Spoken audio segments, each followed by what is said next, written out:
If you're a business owner and coach and you're not attracting the clients you want to attract, thumbnails could be one of the reasons. This is exactly what we're gonna cover in this video. Now, why should you listen to me? Because I've got my client over 64k views by just fixing their thumbnails. And by the end of the video, I'm going to reveal everything I know that will get you clicks from high ticket clients. So let's get straight into it. Now, packaging is half the game. Top 1% prove it. Go watch their numbers. And you need to focus 50% on your packaging. So let's get into the first step, which is foundation. This is the place where most people lose before they even start. So before you ever open Photoshop again, get these right. You need a clean and simple background that doesn't get the viewer's attention away. Wear something that doesn't distract. You need to have a good lighting. Like your face needs to be clear and you cannot compromise on the quality. You need to have a high quality image always. Another thing that I see most business owners doing wrong is not setting the right expressions. You need to set the right expressions because they're gonna hit the viewer. So get it right. Now that we have set our foundation, we need to get our viewer click within the first 3 seconds or we're gonna lose them. Step 2 is title and thumbnail should support each other and the psychology behind it. Here's the formula that actually works. Thumbnail stop the scroll, title gets the click. Now they work with each other. Wait for the fourth step because we're gonna get our title so good that they hate themselves not clicking on the video. Now the game is 80% psychology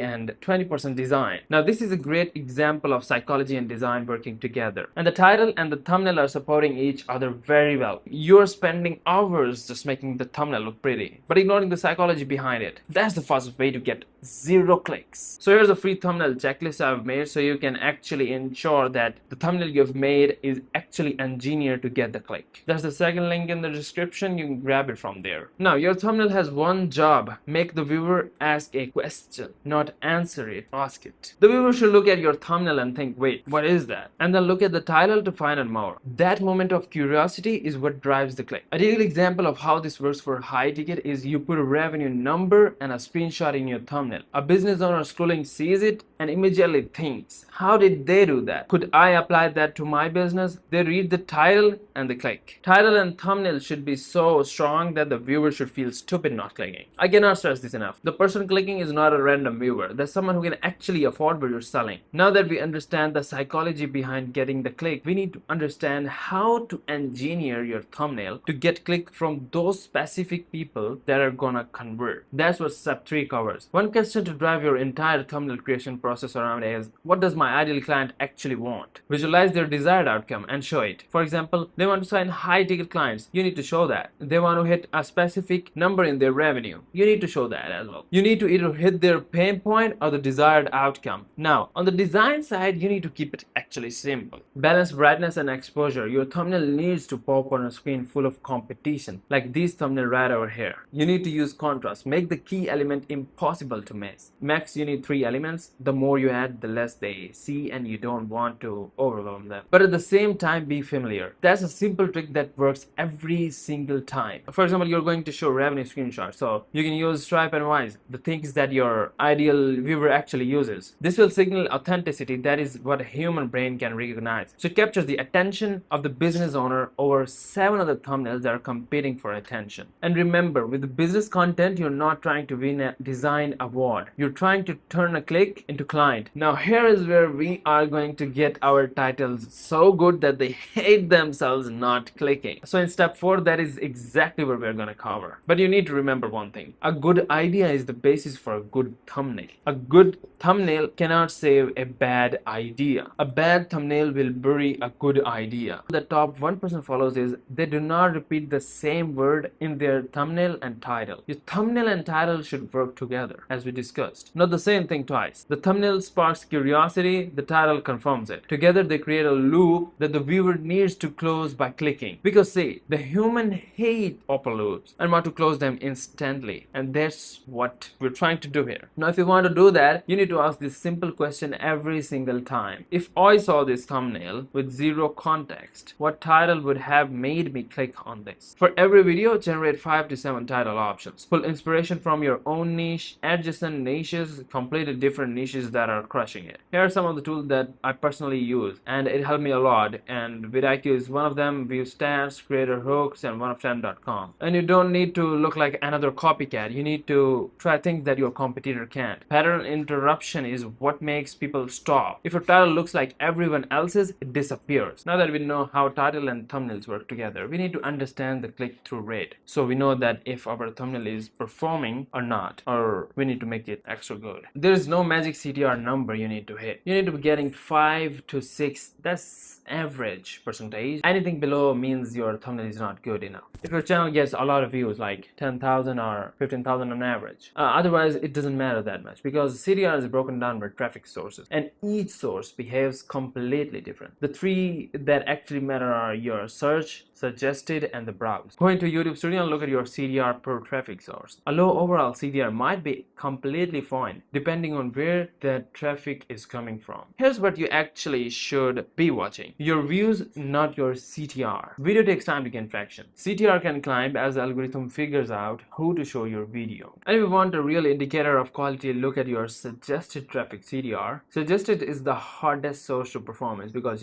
when you're watching a video and there are tons of videos on your right side and you're choosing, just you're looking, like you have a lot of options to choose from. So that's why suggested traffic is the most hardest to gain. So yeah, YouTube is putting your video next to something the viewer is already watching. If you're getting solid CTR there, your thumbnail title are genuinely working. That's the traffic that compounds. That's the traffic that turns into high ticket clients. Now here's a video from Kalavid that I recommend watching. Getting the thumbnail and title correct is just the piece of the pie. You need to have a YouTube ecosystem that closes high ticket clients for you while you sleep. And that's exactly what I broke down in this video.